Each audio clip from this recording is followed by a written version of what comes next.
All right, friends, in this video, we are going to be going over the second E1 and second E2 and the concluding sentence of the ERQ that we were just working on together in class. So you should have your answer in your because box finished. You should have your first E1 and first E2 box finished. And now you need to make sure your paper is flipped over on the back and that you are, as I'm going over this, writing down the correct answers on your own copy of the paper. So just a reminder, what we are talking about are paragraphs 11 and 13 of the North Korea article that we've been reading in class this week. And the question that we were asked when we started today was, in the text, North Korea explained, how are paragraphs 11 and 13 related to each other? Back in the beginning, when we were filling in our answer and because, we decided that paragraphs 11 and 13 relate to each other because they both discuss travel restrictions in North Korea. And then in class today, we talked about how in paragraph 11, we were focused mostly on the travel of North Korean citizens. However, in paragraph 13, what we are focusing on is not the citizens, but actually people who are invited to come into North Korea. So for our first part of our E1 here, I've started this sentence for you. It says, on the other hand, paragraph 13 discusses, and like I just said, it discusses the travel of foreign journalists, and I'll move this in just a second, the travel of foreign journalists in North Korea. So paragraph 11 talked about traveling citizens in North Korea, and paragraph 13 focuses on foreign journalists who are traveling in North Korea. So now that we've established that, the next thing that we need to do is cite some evidence from paragraph 13 that shows that this paragraph is talking about foreign journalists traveling in North Korea. So I'm actually really quickly just going to read paragraph 13 to you. So have your copy of the text on your desk and follow along with me. A very small number of American and other foreign journalists are granted permission to visit North Korea each year. They are assigned North Korean escorts who are guarantors of North Korea's good image. Every foreigner is a potential enemy who must be closely watched. The sworn duty of each guide is to closely chaperone the visitor, regurgitating the regime's propaganda.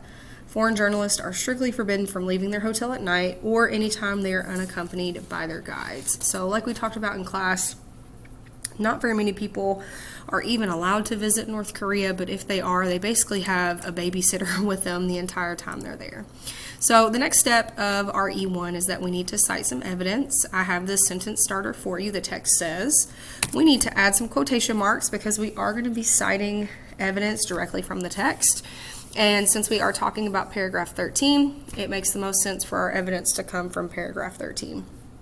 Really, you could use just about anything in this paragraph, but we want to focus on something that shows or talks about visitors coming to North Korea. So I'm going to use the sentence where it says, they are assigned North Korean escorts who are guarantors of North Korea's good image. And I have a typo there. We don't need that. That's a good piece of text evidence because it's really showing us how restricted the travel is for the foreign journalists who visit North Korea. So before you move on, you can even pause the video if you need to. Make sure you have what is written or typed in my E1 box written on your E1 box on your paper. All right, now we're going to move on to the E2. And the job of the E2 is to explain our evidence. And remember what we've talked about in class. With your E2s, you should have at least 2 sentences. My favorite way to start my E2s is always by saying something like, this evidence proves or this evidence shows. And remember what we are trying to prove here is that paragraph 13 is talking about restricted travel for foreign journalists who come to North Korea.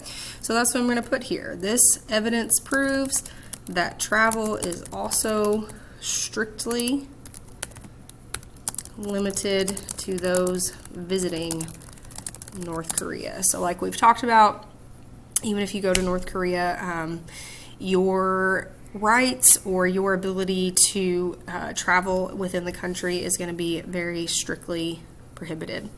Now, we are not done because our E2s need to be at least 2 sentences. So for my second sentence, I want to talk about how if a journalist does go to North Korea, basically, like I said just a second ago, they do have a babysitter with them the entire time, because that shows just how limited and restricted the travel is. So I'm going to say journalist must be with their guide at all times, and let me fix my typo here, can't even leave their hotel at night, because remember that was something that was discussed in that paragraph 13 that we just read.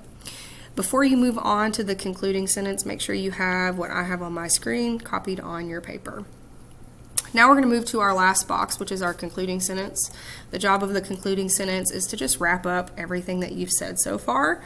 So I'm going to say, no matter if you are a citizen or a visitor, because remember we talked about paragraph 11 being focused on citizens, paragraph 13 being focused on visitors, your travel will be strictly monitored while you are in North Korea. So basically this is just summarizing everything that we've already said so far in our answer.